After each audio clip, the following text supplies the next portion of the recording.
জিনিস জিজ্ঞেস করতে চাই। জি করেন। যে আপনি উত্তর দিতে পারেন, স্নিগ্ধা আপু উত্তর দিতে পারে, আমার কোনো সমস্যা নেই। প্রশ্নটা হচ্ছে ব্যক্তির স্বাধীনতার মাত্রা কতটুকু, কি এটার? ব্যক্তির স্বাধীনতার কোনো মাত্রা নাই সামান্তা, আমার উত্তর আমি দিলাম, ব্যক্তির স্বাধীনতার কোনো মাত্রা নাই। ব্যক্তি স্বাধীনতা দিয়ে বুঝবে একটা ক্রাইম করা পর্যন্ত আপনার জন্য সিআরপিসি আছে, পেনাল কোড আছে, এর বাইরে যদি সে কোনো কিছু করে সেটা আইনভাবে ব্যবস্থা নেবে। একটা ব্যক্তির স্বাধীনতা কত সালের পেনাল কোড আপনি নতুন করে করেন, আপনারা ক্ষমতায় আসেন নতুন করে করেন, যেটা এক্সিস্টিং আছে সেটার কথাই।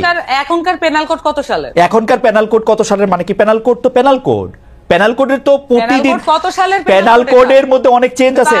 এটা 1858 সালে এই যে শেখানো পড়ানো বুলির পাশাপাশি এইটাও শোনেন, 1858 সালের যে পেনাল কোড আছে, বাংলাদেশে প্রতিদিন নতুন নতুন করে যে আইন এনাক্টেড হয়েছে গত 54 বছরে, তার মধ্যে ওই পেনাল কোডের আইনগুলি চেঞ্জ হয়েছে।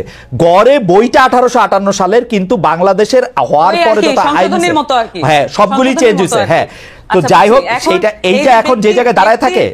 আপনি যে উত্তরটা দিচ্ছেন এটা কি মানে যে ব্যক্তি স্বাধীনতার যে সংখ্যাটা আপনি দিচ্ছেন, স্নিগ্ধাপা একটু সাইলেন্ট আছেন, অসুবিধা নাই, কিন্তু এই যে ব্যক্তি স্বাধীনতার যে ফরম্যাটটা বলছেন এটা কি যথেষ্ট ক্লিয়ার কাট হয়েছে কিনা? আপনার কাছে কি মনে হয়?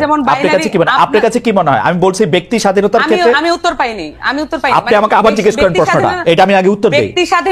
ব্যক্তি স্বাধীনতার প্যারামিটার মানে এই আপনি মাত্র আমারে জিজ্ঞেস করছেন, আমি স্পষ্ট বলছি ব্যক্তি স্বাধীনতার কোনো সীমাবদ্ধতা নাই। ব্যক্তির স্বাধীনতার সীমা হচ্ছে ব্যক্তির স্বাধীনতার সীমা হচ্ছে একটা ক্রাইম করা পর্যন্ত। যেমন ধরেন আমার ব্যক্তি স্বাধীনতা হচ্ছে, আমি বুঝি নাই কায়েম করা মানে, বুঝি নাই। আমাদের খাতা কলমে যেটাকে ক্রাইম হিসেবে গণ্য করা আছে, যেমন ধরেন আমার ব্যক্তি স্বাধীনতা নাই আপনাকে একটা টোকা দেওয়ার জন্য, এই টোকাটা একটা ক্রাইম, আমার এটা ব্যক্তি স্বাধীনতার মধ্যে পড়ে না। আমি আপনাকে এটা টোকা দিতে পারবো না, কিন্তু আমি আমাকে টোকা দিলেন, আমি মনে করলাম এটা একটা ক্রাইম, তাহলে আমি কি করব? না মনে করলেন না, আমি টোকা দিতে পারবো না, টোকা দেয়াই ক্রাইম।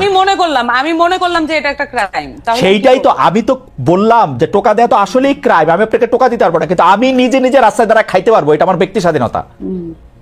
রমজান মাস হলো, তাহলে তো ক্লিয়ার হয়ে গেল। মানে এই বিষয়গুলো দেখুন, আপনি আর আমি যখন আলাপ করতেছি তখন কিন্তু একটা আলাপের মধ্য দিয়ে এটা একটা মধ্যস্থতা হয়ে যাচ্ছে। কোনো মধ্যস্থতা হয় নাই, আপনি কিন্তু আমার কথা বুঝতেছেন না সামান্তা, আমার কথা বুঝতেছেন না।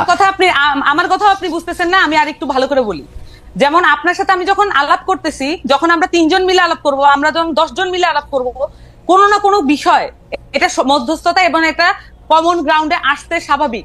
কিন্তু যখন একজন লোক হাতে একটা বেত নিয়ে একজন লোককে কান ধরে উঠবস করায় তার পাওয়ার শো করে, এটার কোনো সমতা নাই, এটার কোনো আর্গুমেন্ট নেই, এটা কোনো আলোচনা না। এটা হচ্ছে একজন লোক তার পাওয়ার শো করে আরেকজন লোককে ডমিনেট করতেছে, এটা হচ্ছে এই জিনিস। তার মানে এটা পরিষ্কার ভাবে এটা অন্যায়, এটা করা ঠিক হয় নাই। এবং এইটার ব্যাপারে আমি জানতে চাইছিলাম এটার ব্যাপারে এনসিপির কি অবস্থা? না এটা এনসিপির অবস্থানটা আমি বললাম, এর চেয়ে ক্লিয়ার আর কোন মানে আপনারা দুইজনই আমাকে বেশ একটা ট্রায়ালের মধ্যে নিলেন যে আমি কোনোভাবেই এটা ক্লিয়ার আনসার দিচ্ছি না। How can I be clear more than this? যে আমি বারবার বলতেছি যে এইখানে একটা লোক বারবার তাকে ডমিনেট করার চেষ্টা করতেছে, ক্লিয়ার ডমিনেশন যেটা, কোনোভাবে সমতা নাই। এখন ধরেন আমরা যখন আমাদেরকে এখানে বলা হয়েছে আমরা ফাইট করছি ইয়ার সাথে, মানে আওয়ামী লীগের সাথে, এটা একটা অসম লড়াই ছিল। আমাদের ছেলেপেলের হাতে ছিল লাঠি আর ওখানে ছিল বন্দুক আর উপর থেকে এয়ার স্ট্রাইক। তাহলে এটা কিভাবে সমতার ভিত্তিতে? এটা তো লড়াইও না, এটা হচ্ছে পুরো খুন করার জন্য একেবারে আক্রমণ। তা এইটাও একই রকম একটা জিনিস। একটা লোক একটা পরিষ্কার সুন্দর জামা কাপড় পরা, পাঞ্জাবি পরা, এবং সে হচ্ছে লাঠি দিয়ে একজনকে বলতেছে, তার যে সামাজিক হায়ার অবস্থান সেটা সে মিস ইউজ করে আরেকটা সামাজিক ভাবে লোয়ার অবস্থানে একটা খেটে খাওয়া মানুষকে, তার জীবনের গল্প তো কেউ জানে না। সেই প্রেক্ষিতে আমি জানতে চাইছিলাম যে এনসিপি রেস্টুরেন্ট খোলা রাখা, বন্ধ রাখা, কেউ এই ধরনের কাজ করানোর জন্য এটা সাপোর্ট করে কিনা? দুইটা সেপারেট জিনিস। হ্যাঁ খালেদ ভাই, এটা দুইটা সেপারেট জিনিস। আমরা যদি এই জিনিসগুলোকে আলাদা করতে না পারি তাহলে আমরা, আচ্ছা বলেন তো, একটু বুঝান। মানে এটা আলাদা জিনিস। আমি বলি একটা জিনিস হচ্ছে যে আমি যখন বললাম যে আমি ঘটনাটা যখন বললাম যে এখানে একটা মানুষ ডমিনেট করতেছে আরেকটা লোককে এবং তাকে শারীরিক ভাবে আহত করছে, এটা একটা বিষয়, এটা আলাদা। এবং সেই সাথে আপনি বলতেছেন তাহলে কি এনসিপি পুরো একদম রমজান মাসে কি করা মনে করে? এনসিপি কি ধর্মভিত্তিক রাজনীতি দল? এনসিপি কি মনে করে যে এই আলেমদেরকে একদম প্রত্যেকটা ধর্মের প্রত্যেকটা বিষয়ে তারা ফতোয়া দিবে? আমরা কি বলছি আমাদের যে আত্মপ্রকাশ, রমজানের দোকান খোলা থাকবে কি থাকবে না? রমজানের দোকান খোলা থাকবে কি থাকবে না? এখন আমি বলি এটা কিভাবে নিশ্চিত করতে হবে? আপনারা বলবেন যে এটা আপনাদের উইশ ধরনের যা থাকবেন, আপনার কি ইচ্ছা?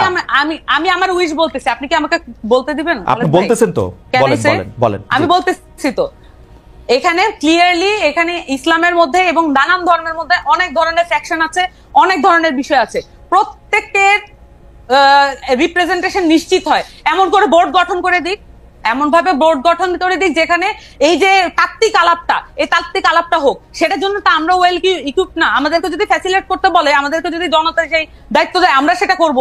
সকল পক্ষ থেকে আমরা আলেমদেরকে নিয়ে আসবো, এক বোর্ডে বসেন, আপনারা সিদ্ধান্ত নেন এটা কি হবে। কিন্তু যে কোনো একটা পার্টি এটা হ্যাঁ না বা এটা বলে দিল, আর সেটাই হচ্ছে ওই বাংলাদেশের রুলস হয়ে যাবে। ধরেন জামাত বলছে যে এটা করা, আমি ধরেন বলতেছি জামাত বলছে এটা করা উচিত না, আমরা বলতেছি এটা করা উচিত, তাহলে বাংলাদেশের জনগণ কি করবে? কার কথা শুনবে? যে যে পার্টি করে সে সেই পার্টির কথা শুনবে। তাহলে বিভাজন আরো স্পষ্ট করি আমরা। আপনারা এটা বোর্ড করে দেওয়ার পক্ষে যারা এই আলোচনা করবে এবং সেটার মধ্যে আলেমরা থাকবে। আমরা মনে করি স্পেশালাইজ যে কোনো বিষয় যখন এইটার মধ্যে আপনি মনে করতেছেন যেটা, আমি মনে করতেছি যে এটা, আমি মনে করি সেটা আপনি মনে করতেছেন এটা স্পেশালাইজড বিষয়। আমি বলতেছি ভাই এটা স্পেশালাইজড বিষয়। আমি মনে করতেছি এটা স্পেশালাইজড বিষয় এবং এইটা আমি রাস্তায় খাবো কি খাবো না, মানে রেস্টুরেন্টে খাবো কি খাবো না, এটা স্পেশালাইজড বিষয়।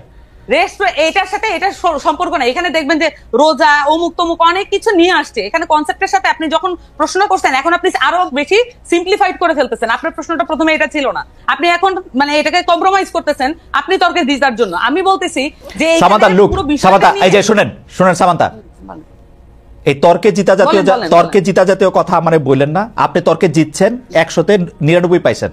আপনার কথা আমি বুঝতে পারছি, থ্যাংক ইউ। আমি ডক্টর স্নিগ্ধার কাছে যাই। ডক্টর স্নিগ্ধা, আমি সামান্তা শারমিনের কথা আমি বুঝতে পারতেছি। তারা বলতেছেন যে এই দায়িত্ব তারা কেন নিবেন, যে এই দায়িত্ব তারা যে একটা ঘোষণা করবেন। এটা আমি বলি নাই। আচ্ছা, আবার বলেন কি বলছেন। না না থাকবে, তার মানে আমার কথা আবার রিওয়াইন্ড করে দেখা যাবে না। আপনি এটা বলতেছেন না যে এই সিদ্ধান্ত এনসিপি দিবে না, আপনি এটা বলেন নাই? যে আমি বারবার বলেছি এনসিপির কাছে যদি জনগণ সকলে মিলে বলুক এনসিপি এটা সলভ করতে হবে, কিন্তু তা তো না। এক একটা পলিটিক্যাল পার্টি, এক একটা জনগোষ্ঠী এক একটা পলিটিক্যাল পার্টি করে। তাহলে এই যে এতগুলো মানুষের দায়িত্ব তো আমরা যদি নিতে চাই তাহলে আমাদেরকে তো ফর্মালি দিতে হবে। তাহলে আমরা সকলকে মিলে এটা একটা বোর্ড গঠন করে আমরা এই সমাধানগুলো দিয়ে দিই। কিন্তু আমাদের রাষ্ট্রীয় কাঠামো আছে, আমাদের ইসলামিক ফাউন্ডেশন নাই। এই সমস্যাগুলো সমাধান করা কি ইসলামিক ফাউন্ডেশনের দায়িত্বের মধ্যে পড়ে না? তাহলে আমরা যে ট্যাক্সের টাকা দিয়ে এই প্রতিষ্ঠানগুলো চালাই, তাহলে আমরা কেন ট্যাক্সের টাকাটা নষ্ট করি?